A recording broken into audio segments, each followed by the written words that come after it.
पशु भी डरता है, मनुष्य भी डरता है। जब मृत्यु सामने खड़ी हो तब कोई नहीं कहता मैं किसी से नहीं डरता, फिर सब भयभीत हो जाते हैं। पशु के सामने भी डंडा लेके खड़ा हो जाओ, कुत्ता भौंक रहा हो, फिर देखो कैसे।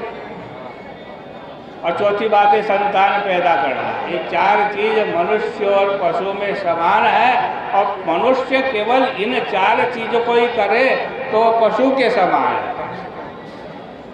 मनुष्य के अंदर एक अधिक विशेषता भगवान ने दी। वो अधिक विशेषता क्या है? कि ज्ञानम हि तेषाम् अधिकं विशिष्टं ज्ञाने विहीना पशुभिः समान। मनुष्य के अंदर ज्ञान है, वो विचार कर सकता है, वो अपनी बुद्धि से सोच सकता है मैं कहाँ से आया हूँ, मुझे कहाँ जाना, मैं कौन हूँ। आप ये जो कहते हो ना कि मैं अमुक जाति का हूँ, मेरा नाम ये है, कितने दिन रहने वाला है? कुछ नहीं रहने। उस परमात्मा तत्व की प्राप्ति के लिए मनुष्य बना है, वो विचार कर सकता है, ज्ञानवान प्राणी है। आज वो धर्मशील प्राणी। मनुष्य होकर भी यदि हम विचार न करें कि भाई हमें मानव शरीर को हमने कहाँ से हम आए हैं, मरने के बाद कहाँ जाना है, हमें कर्मानुसार न जाने कितने दुख भोगने पड़े। इसलिए अच्छा कर्म करो, पुण्य कर्म करो, धर्म का कर्म करो, पितरों के निमित्त श्राद्ध करो, गंगा जी की पूजा करो, और सबसे बड़ा धर्म तो क्या है? दया सर्वभूतेषु, सभी प्राणियों पर दया करो। इससे कल भी कह रहा था मैं, इससे भगवान बड़ा प्रसन्न होते हैं। और मनुष्य यदि खाता पीता सोता और बच्चे पैदा करता है और कुछ नहीं करता तो वह पशु के समान।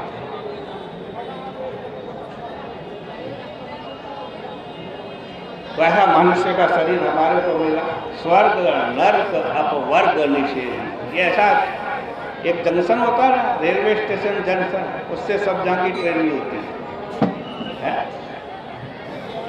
जिस जगह का जिस शहर में का मर्जी टिकट कटवा। ये मानव योनि भी मनुष्य जो जन्म है ये भी जंक्शन है, जहाँ मर्जी का टिकट कटा लो, जहाँ जाना चाहते हो वहाँ जा सकते हो। वहाँ से स्वर्ग जाना चाहते हो तो स्वर्ग जा सकते हो, नरक में जाना चाहते हो तो नरक में भी जा सकते हो। और स्वर्ग नरक दोनों से ऊपर उठकर यदि भगवान के धाम अपवर्ग में जाना चाहते हो तो भी इसी मनुष्य शरीर से ही मिलेगा। ये मनुष्य शरीर कहाँ से मिला हमारे को? सबसे पहले कृपा हुई भगवान की। हम भटक रहे थे 84 की योनियों में, भगवान ने कान पकड़ा और कहा चल मनुष्य बना। अब भगवान भी हमारे को मनुष्य नहीं बना सकते। मनुष्य कौन बनाया? किसने बनाया मनुष्य? पितरों ने बनाया। पितर ना होते तो हम भी ना होते। तो पहली कृपा किसकी?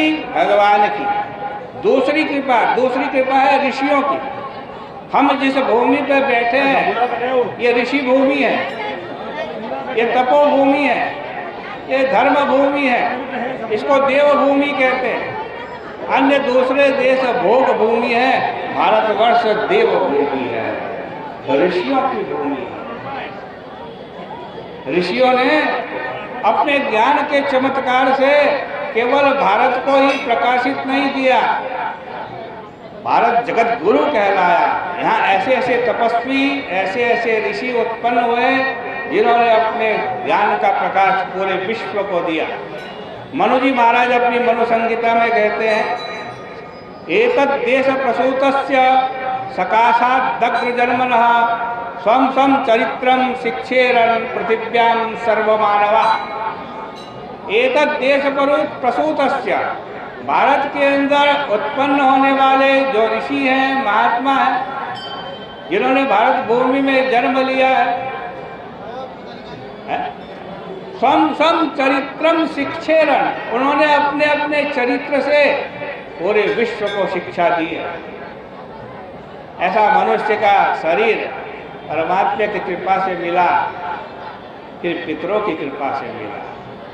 दूसरी कृपा ऋषियों की, तीसरी कृपा पितरों की। इसीलिए जब तर्पण करते हैं तो खाली पितरों का नहीं करते, देव, ऋषि और पितृ तीनों का तर्पण होता है।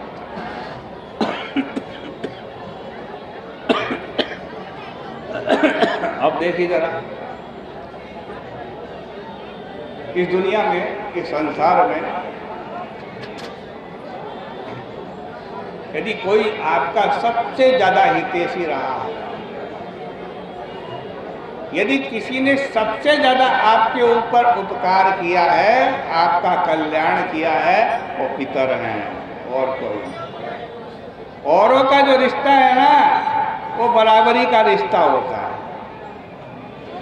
चाहे भाई का हो। जितना तुम भाई के लिए करोगे उतना भाई भी तुम्हारे लिए कर देगा। मित्र हो, जितना आपने मित्र के लिए किया, मित्र भी बदले में उतना कर देगा। जितनी रिश्तेदारी हैं, जितने संबंध हैं, सब लेन देन बराबर बराबर करते हैं। देखते ना, डायरी बना लेते हैं उसमें बीमा, इसके यहाँ से 500 रुपया है, इसके यहाँ से 1100 रुपया है। और जब देना होता तो डायरी देखते हैं, वहाँ से इतने आए तो हम भी उसको उतने देंगे। तो सारे संबंध क्या हैं? स्वार्थ के हैं। केवल यदि कोई एक निस्वार्थ का संबंध है तो वो माता पिता का है, दादा दादी का है, जो बिना किसी इच्छा के, बिना कुछ चाहे, केवल प्रेम के कारण, केवल स्नेह के कारण हमारा कल्याण करते रहते हैं। हमने ऐसे ऐसे माता पिता देखे स्वयं अभाव का जीवन जीते हैं, मेहनत करते हैं, मजदूरी करते हैं, सारा दिन खूब मेहनत की, मजदूरी की, खूब पसीना बहाया, शाम को घर आए, उस पैसे को जो मजदूरी मिली अपने बच्चों पर खर्च करते हुए तनिक भी, जरा सा भी उनके मन में आज कष्ट नहीं होता, खुशी से करते हैं। ऐसे कौन होंगे? ऐसे पितर ही हो सकते हैं। हम छोटे से थे, कुछ भी ज्ञान नहीं था,